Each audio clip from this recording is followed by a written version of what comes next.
We'll see. We'll see if I'm right. I believe everybody in that parking lot probably gonna go to jail. At least 4 or 5 people, but we'll see. I do think that Wack 100 is gonna be somehow implicated in that beating. If he's not, I mean, he probably has enough wiggle room to get out of that case because he's not seen doing anything. But I know how these police write up these reports and put their narratives out there. And I know how they can make the guy standing on the side that didn't do anything make him the one that did everything. What I do know, what I learned over the years, people probably don't agree. The law really don't respect snitches. They don't respect them. They utilize them. They talk about them bad, like and got nicknames for them and shit. They really respect the gangsters and shit. Like I agree with you. I think the police do not respect they need the snitches to make their cases, but at the end of the day, they don't really respect They don't themselves. respect them. No, they don't respect you because you participated in this and then you turned for leniency. They don't. That's traitor. They don't even respect the cops that tell on the stuff that's going on within the department. And then second, after they done with you, you chewed up, you expendable, right? So as of now, they're not gonna bother Wack. Wack is one of them. They're not gonna bother him until he's chewed up. They're gonna spit him out. You're expendable at this point, and then we'll put something on you. But right now, you a part of our team because he self-admitted a lot of crimes, committed a lot of crimes on the internet more than Luce Cannon, and he ain't indicted on nothing. Yeah, you might be right. It was you guys ever heard of Whitey Bulger out of Boston? He was a mafia. Why they tore him down? He was the Irish mafia leader, and it turned out he was providing information to the feds on the Italian mafia because the Irish and the Italians were going at it. So he would always give the FBI information. In fact, the FBI agent on that case ended up going to prison, a guy named Robert Conley, because they said Robert Conley was giving Whitey Bulger information to say, hey, they looking at you here and they doing this here. So Robert Conley ended up getting 20 years. He was the FBI agent. Whitey Bulger fled Boston and came to L.A., got an apartment in Santa Monica, and lived there on the run after they decided we have to arrest our snitch. Even though he's our snitch, he went rogue. Right. He was taking information that the FBI agent gave him, was killing other people. So he was able to live in Santa Monica, I don't know, for like 10 years on the run. Yeah, man. And then one day that his girl went to the nail salon or something, and someone identified her, and they figured out he was living in Santa Monica, and they found him, and Somebody identified his girl at a salon in Santa Monica. Something like that. Yeah, it has to do with his girlfriend at the that went out in public. They came to his apartment in Santa Monica, and they busted the wall down. There was $1 million in cash Ultra snitch. in the walls of his apartment in Santa Monica. So these people, who the hell? Now, Whitey Bulger was his literally girl. working for the feds, and then they decided, you going to jail now. Okay, another example. Stutterbox from Main Street. Soon as his information wasn't good for him and you messed up, man, you ain't getting leaders in the right way. They sent his ass to jail. He was kicking it on the streets and giving up information and getting paid for it. And as soon as you tripped, you gave us misinformation, they lock your ass up. Well, if you've been listening to Damu Kiwe Conversations, Wack is supposed to be the CS2 back in that federal indictment. And I believe Stutterbox is CS1. yeah, so I don't know. I do. Okay, in 2011, James Whitey Bulger, the notorious Boston mobster, was apprehended along with his girlfriend, Catherine Gregg, in Santa Monica after a 16-year fugitive status.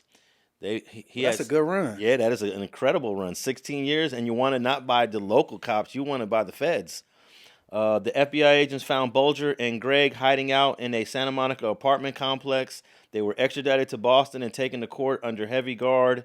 Bulger had been on FBI's most wanted list for 16 years after being their snitch for many years. Right. Bulger and Gregg were found in an apartment on 3rd Street in Santa Monica.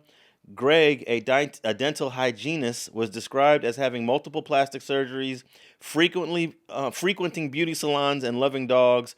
Despite a $2 million reward for his capture, Bulger remained elusive, and there were reported sightings of him all over the world. Bulger was killed in federal prison in West Virginia in 2018 when he was serving a life sentence for multiple murders and racketeering. And check it out, 2 Italians went in his cell. He was transferred from one prison. He got to this prison like the day before.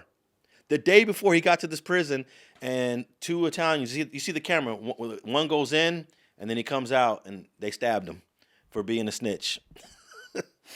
Yeah. So Handle their business. I guess the moral of the story is Don't snitch. don't snitch. But just because you think you working for them boys, it could turn on you.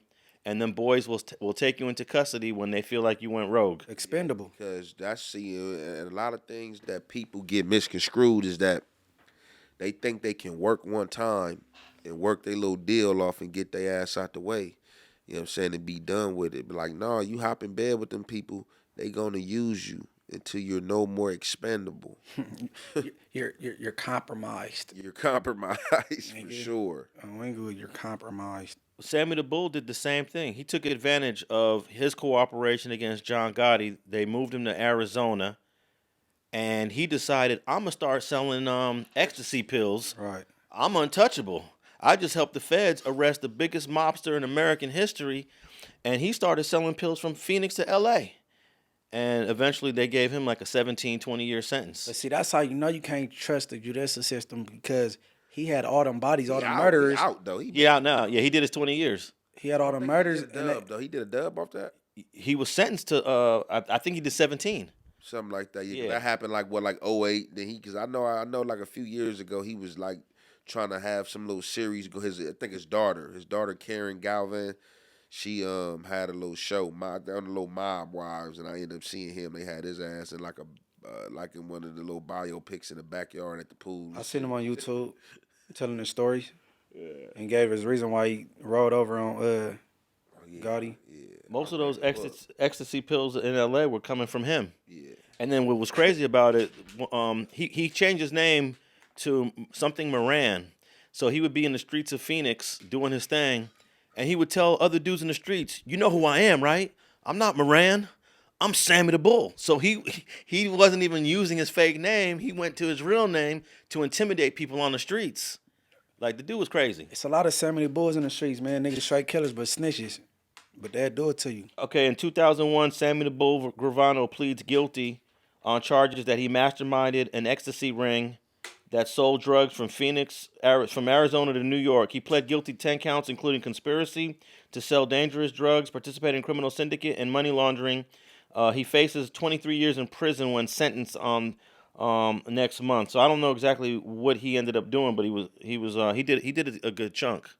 He did a good chunk. So even though he escaped the life sentence with the feds, but he ended up doing almost 20 years on this pill case. But what he did, he's supposed to held a way heftier punishment than what Gotti did. You know what I'm saying? But you know, when you that dude, they want you. Well, he should have got a life sentence technically. All them bodies he had, hell yeah. Yeah, and this is where I don't understand how law enforcement can go to sleep at night feeling good about the snitch game when you let a guy walk for admitting to 17 homicides. Right, that's what I said. He admitted to 17 homicides and gets to go home. Now you see the loophole. Yeah, There's a lot of them. and now he's on YouTube doing videos. A lot of them. And you talking about justice and what you can't hold under law in your own hand and shit like that. The shit they look.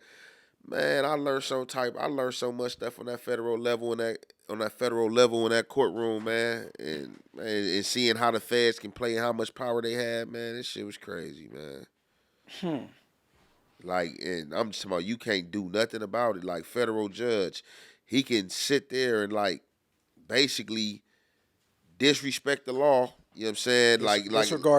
Disregard the law, and you can't do nothing. You can't file a civil suit, lawsuit, or nothing. The only thing that can touch him. Because I heard what you said about y'all case about how many phones was tapped and how many was really tapped with a warrant and had to, you know what I'm saying? Yeah.